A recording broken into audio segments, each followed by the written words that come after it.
Sat Shri Ecology. Welcome to the deep dive. Today we are really getting into something crucial. How to find that deep, lasting peace and, genuine happiness in life.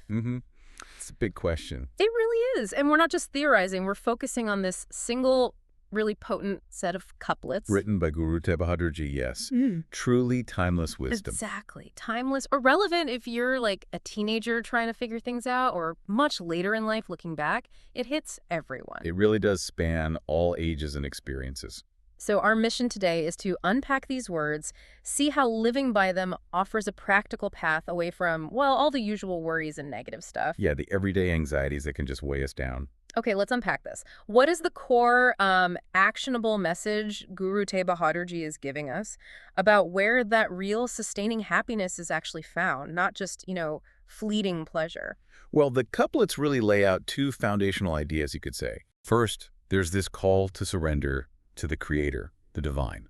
That's presented as the key, really the only way, to achieve that lasting, eternal peace. Surrender. That word can sometimes make people uneasy. Right, and we need to be clear what it means here. It's not about just giving up or being passive. It's more about acceptance, especially accepting the outcome after you've put in your genuine effort. Ah, okay. That distinction is important. And the second idea? The second, and just as vital, is the reminder to cherish this human life, to really recognize it as this incredibly precious blessing. A rare gift. Exactly. The original words even use a specific term, meaning this rare, precious human form, this life, this body. It's a unique opportunity. Okay, but here's where it gets really interesting for me, and I think for many people listening.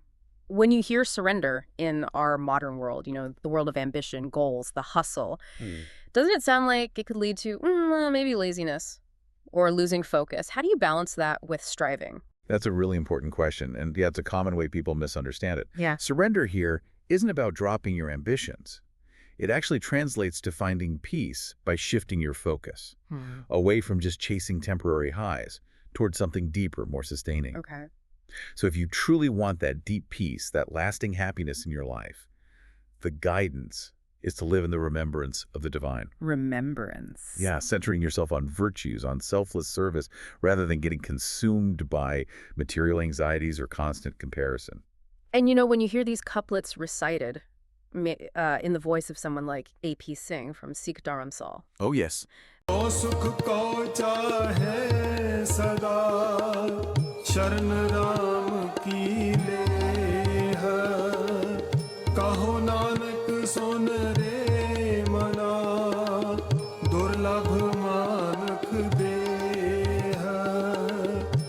The original words, they just sound so alive, so powerful. You can almost feel that energy you're talking about. Absolutely. The vibration in the original recitation carries that depth.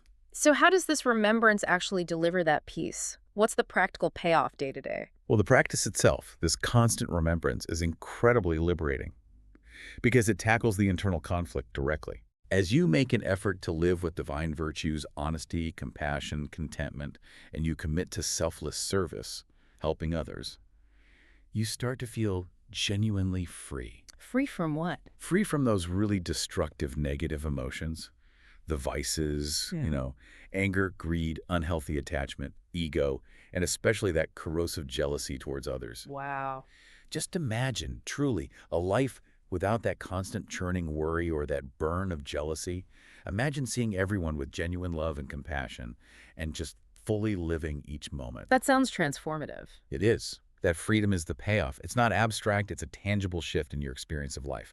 This is all possible just by living in remembrance, living with those divine virtues, doing selfless service for others. Okay, so that brings up this balance again. We have this precious human body, this durlabh manukta, this rare opportunity.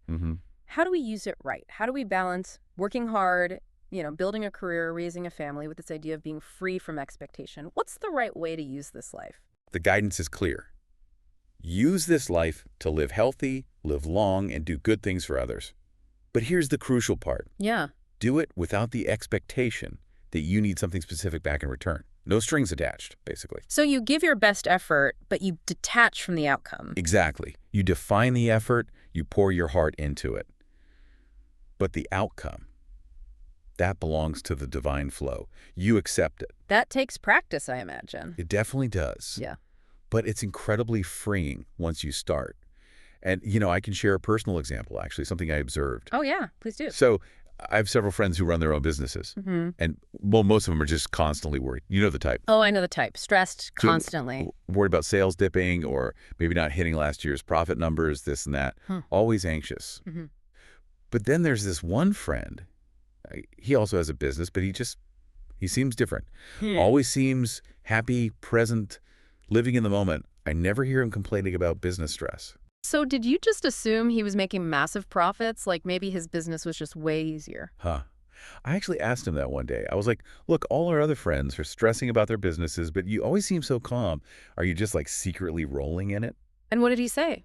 He just laughed and said, no, not really. Uh, He said the only thing he truly knows or focuses on is that everything operates within a kind of divine flow. a flow, like Yeah. a river. Exactly. His analogy. He said you just have to flow with it, like a fish swimming with the stream. If the fish tries to fight the current, what happens? It struggles, wastes energy, gets exhausted. Precisely. So for him, the only question he asks himself is internal. Yes, did I put in all my effort? Did I dedicate all the time and energy I possibly could? Right. Did I do my part? Yeah. And if the answer is genuinely yes, then for him, everything is good.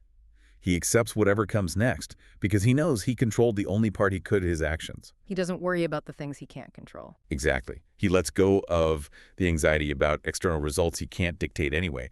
And listening to him, it just clicked. That's such a practical, real-world application of this timeless wisdom in the couplets. That really does reframe everything. It's not about inaction, it's about acting fully, then letting go. So we've seen how these couplets aren't just old words. They offer a clear pathway, not just to cope with life, but to genuinely thrive, to be free from those heavy burdens of worry and expectation that honestly follow us from our teenage years right into old age. The solution isn't outside somewhere. It's an internal shift in focus. Absolutely. And if we connect this back to the bigger picture, the ultimate purpose of cherishing this precious human life this day is to use it for that deeper, lasting fulfillment. Using it for selfless service, like you said. And not just constantly chasing the next temporary satisfaction, the next fleeting pleasure. Yep. It's about building something more meaningful within yourself and through your actions towards others. That's the real legacy. That's incredibly powerful, a completely different way to measure a successful life. Indeed. Okay, wow. So much to reflect on there. Before we close, just a reminder to everyone listening, don't forget to like, share, and subscribe if you found this valuable. Please share this deep dive with your family and friends so not only you, but they too can learn and perhaps grow together on this path towards greater peace. Spread the wisdom. Sat Shri Akal Ji. Sat Shri Akal Ji.